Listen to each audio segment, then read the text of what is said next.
What if your LLM wasn't just constrained to having chat conversations with you, but instead you could have it customized to go interact with services online? Hi, my name is Nick Cosentino, and I'm a Principal Software Engineering Manager at Microsoft. In this video, we're going to be looking at leveraging Semantic Kernel in a C# application and working with plugins that interact with YouTube. If you haven't seen the previous video that I put out on this, you can check it out up here to get started with Semantic Kernel in C#, but this video will be building on top of that with slightly more complex plugins. If that sounds interesting, just a reminder to subscribe to the channel and check out that pinned comment for my courses on Train. But with that said, let's jump over to Visual Studio, check out Semantic Kernel and these YouTube plugins. On my screen, I have this sample application, and if you have gone ahead and watched the previous videos on this, or you're familiar with setting up Semantic Kernel, what we have on the screen is getting Azure OpenAI set up right up here. So we have the information we need from the Azure portal, and then on line 25, we're configuring the kernel to work with Azure OpenAI. From there, we end up going ahead and building it, and we get the chat completion service. But what we need to do from there is add in plugins so that Semantic Kernel can leverage them when it's having interactions with the AI. In this particular case, I have two different plugins that I've created. One is called YouTube Captions plugin, and the other one is YouTube Videos plugin. What I'm doing here is I'm adding these plugins onto the kernel, and I'm doing that by saying kernel plugin factory create from type, and then I can just give it these two plugins. The plugins that we're working with do not have to implement any interface, and they don't have to inherit from some abstract class or any class for that matter. So there's no dependency sort of in the hierarchy of these classes. We just make them, and then we add in the functions that we want to have the kernel leverage, and we annotate them. So I'm going to jump over to them in just a moment, but I did want to mention that in order to make these examples work today, we're going to be working with a NuGet package called YouTube Explode. So if I jump over here to the different packages that we're going to be leveraging, you can see that I'm using YouTube Explode version 6.5. If you want to take the concepts that we're covering in this video and apply it to literally anything else, it doesn't have to be YouTube Explode here. There's even other YouTube NuGet packages you could use, or if you just like the idea and you want to tailor this to working with some other data source, or you want to have it interact with your database, you can take literally these same concepts we're about to walk through. It's just that I have this one tailored to be for YouTube. With that said, if I jump back over to program.cs, we're going to go ahead and look at these two plugins. So if I press F12 on the first one, this is the YouTube Captions plugin. The first thing that we need to do is on the function that we've declared, we need to make sure that we've marked it with this attribute kernel function. And I just have it called get YouTube video captions right here, right? This one here on line 119 is the actual name of the method. These two things do not have to be the same. This is just the kernel function name, and this is of course just the function name that we have in C#. You'll also notice that there's a whole bunch of description attributes added on here, and this is just so that we can annotate the different parameters, the return type, and the method we're working with to give more context to the LLM about what it's able to do with these methods. That's because when we're talking to the LLM, we give it a message to work with. If it's trying to fulfill our request for what we're asking, if it realizes that there's a function that it can call, one of the kernel functions, it can go ahead and call that. But it's going to be difficult for it to know how to call that if we don't give them good names and if we don't leverage things like these descriptions to give it more context about what's going on. So the first plugin that we're looking at is for getting captions. You'll see that I'm making a new YouTube client here. This is not necessarily the best way to leverage the YouTube Explode NuGet package. So yes, I am going to be making a new one every function call. There's probably a much better way to do this without just newing up a new instance, but I haven't gone and checked if this is thread safe. I just wanted to make sure that I could play around with it for this tutorial. The next thing that we're going to be doing is based on the video URL, which is important here. We need the video URL in order to work with this YouTube Explode API. We can ask for the manifest of this video URL, so we get the track manifest. From there, we ask for the track info based on the language, so this is going to be English, and then we say, go get me the closed captions. And from there, what I'm doing is I'm iterating over those captions into a string builder, and then I'm returning the results of building up that string. Now, you'll also notice that right here I have this kind of silly check here. I'm just checking if the length is getting over 2,000.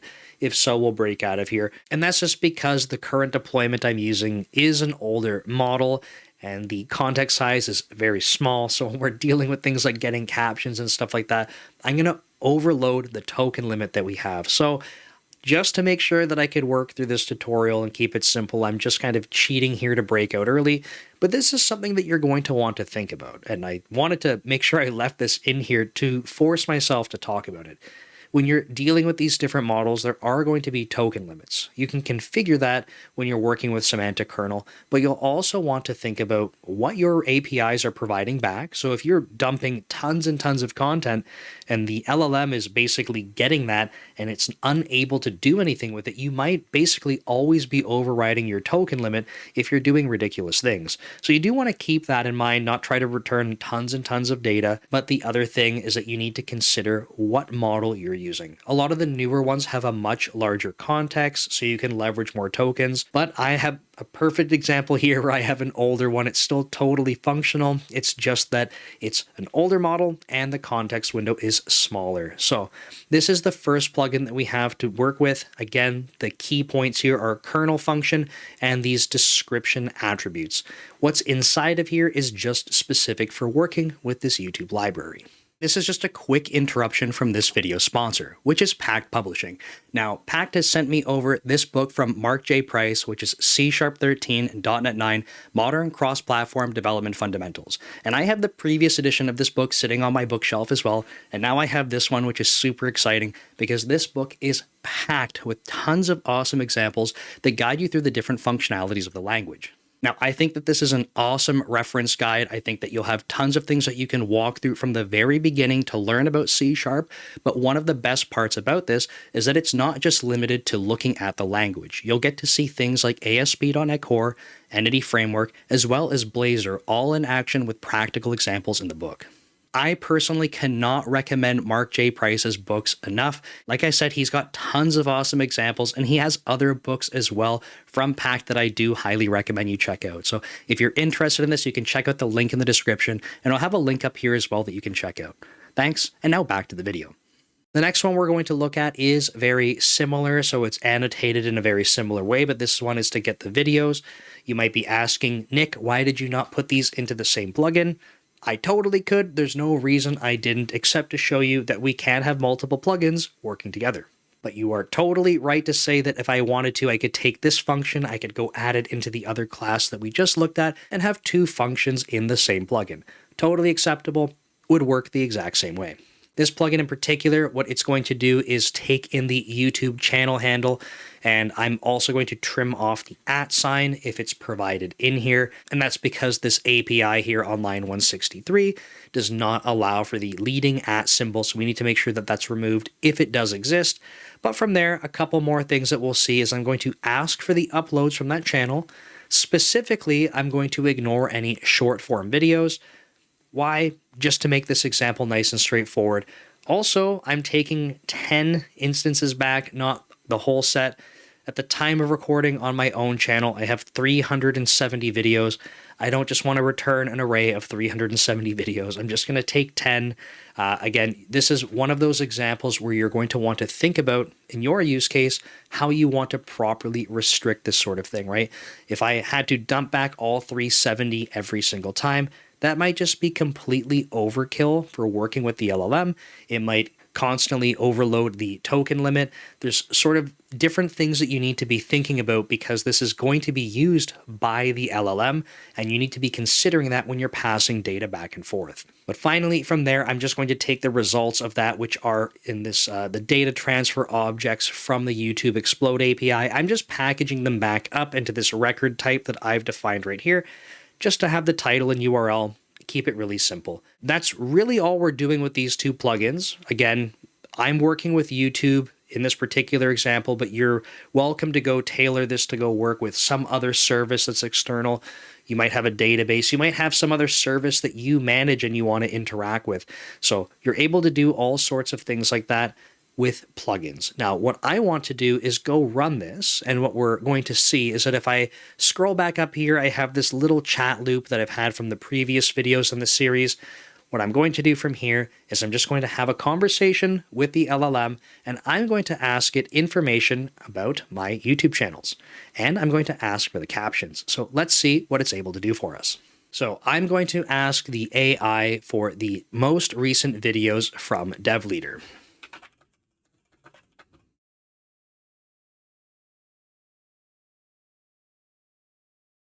Okay, so let's start with that one.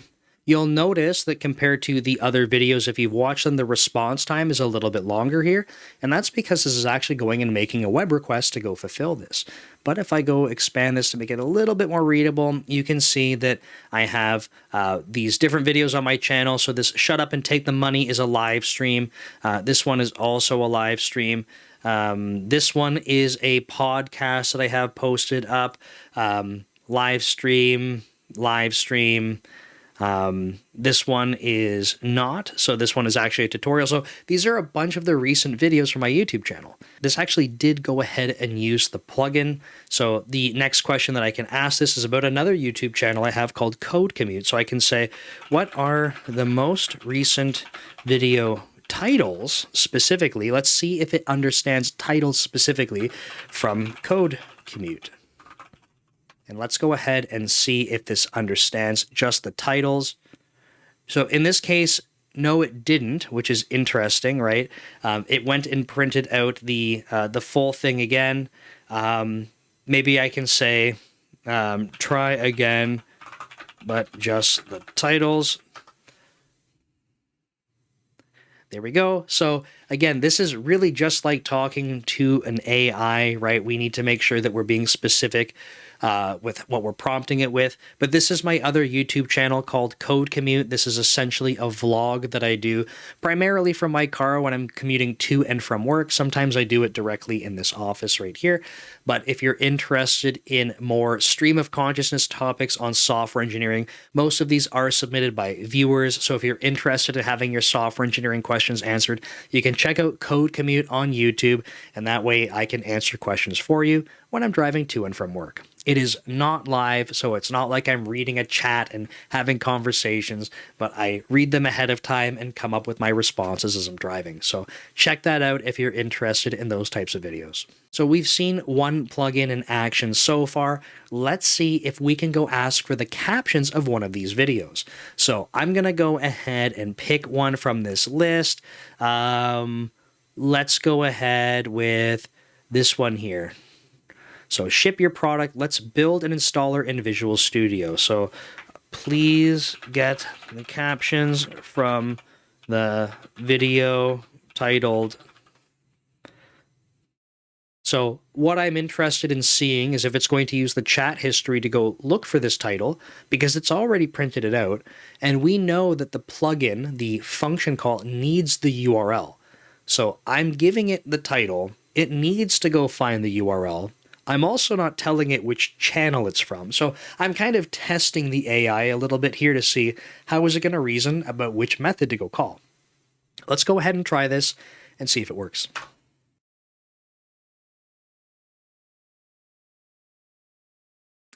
Okay, so this says the captions were cut off, and I realize I have a typo here. I said the video title is not titled, but the captions were cut off, but from the available text, it appears to be a tutorial on building installers for Visual Studio projects. The video is about setting up for making an installer, configuring it for a product, and downloading the necessary project templates from Microsoft's website. Interesting, but like that's not what I asked it, so please print out the captions for the video. I apologize, but I'm unable to retrieve the full captions for the video. So let's go ahead and put a breakpoint in here and see if it's actually getting called. So one sec, this one was the captions. So if I put a breakpoint here and then we go ask it again. So this was interesting. I just asked it again for the captions, right? And it's saying, here are the captions for the video. But I put a breakpoint into the code, and I put a breakpoint inside of the method get captions, right? And my breakpoint never got hit. So I feel like this might have been hit earlier on, and this is actually in the conversation history now, which is kind of interesting, kind of peculiar. This is truly the captions from that video, but what I want to do is restart this experiment because I want to see if it's actually calling this plugin. And now I'm not so sure. I don't know how else it would have got these captions. I also don't think that in the captions that I'm outputting, I'm putting any timestamps. So kind of peculiar, but let's go ahead and stop this. I'm going to go ahead and start the conversation off again. So what are the most recent videos from Dev Leader? And I'm leaving this breakpoint on line 123 to see if it will get the captions. Please print, or let me just say, please provide the captions for the video titled, I'm going to spell it properly this time. So again, this ship your product, let's build an installer in Visual Studio. That's number 6 here, ship your product, let's build an installer in Visual Studio. It has the URL, but I feel like it must have gotten this in the last time, but let's go ahead and try. So it does, in fact, hit this breakpoint. If I hover over this video URL, I just want to pick out a few characters from here. If I look at the end, it ends with and list equals. So I want to go before that and look at the actual video. So C underscore, I think it's ELJ or yeah, ELJW. So let's go C in here. We want the installer one. So ship your product. Let's build an installer in Visual Studio. You can see that it has the C underscore ELJW. So it did go ahead and figure out, based on this title, that it had the URL. So that's pretty cool, right? That means that it is leveraging the history from the conversation and feeding it into this one. Let's go ahead and step through. I'm assuming we're not going to hit an exception, but maybe we will. So let's see if it gets to the end. And it does. So that's great news, but let's see if it actually goes ahead and prints this, right? So let's go ahead and add this as a watch. I'm going to build the string. So I'm cheating a little bit here. I want to see what the results are like. Okay, so this is pretty gnarly, the way that it's printed this out across so many lines, but so this is truly the captions that we have from that video. If I scroll through, there's a whole bunch, but it is cut off, right? Because I did have this break out of the loop here to trim it if necessary. So I know that from the video, and because I filmed it not long ago, that this is only part way into the beginning of it. So pretty cool. It did work, but let's go see if it prints that to the console properly now. And it's interesting because it's telling us, unfortunately, the captions to the video titled "Ship Your Product" are not available, right? So I find that kind of baffling because it literally just went and got them. So perhaps we've labeled some things wrong. But I think overall, this is a pretty cool experiment to go ahead and get started with. In my use case, if I want to go ahead and make something that can be YouTube captions, I need to now figure out if I've annotated something wrong. So this is the English captions for the YouTube video. Perhaps this is not specific enough. Perhaps if I turn on logging, so if I go back to the top of the program.cs file here, maybe I need to put on tracing and I can see what's going on more specifically. But the important part is that it is calling the plugins. I think that was the meta point that I wanted to show you in this video. And of course, we got to see that the one plugin, it is printing out the return value in this particular plugin for the captions. I guess it's unable to figure out that those are the captions for the video. So interesting that it calls it, and also very peculiar that once it calls it, it doesn't think that it has the captions. But anyway, that's a pretty quick overview of how you can start leveraging plugins to call things like YouTube. And again, I want you to think about the fact that you can go call other services now, right? It doesn't have to be YouTube. It doesn't have to be social media at all. You might be able to interact with your own data stores or other services that you're interested in. So thank you so much for watching. I hope you thought this was helpful, and I'll see you next time.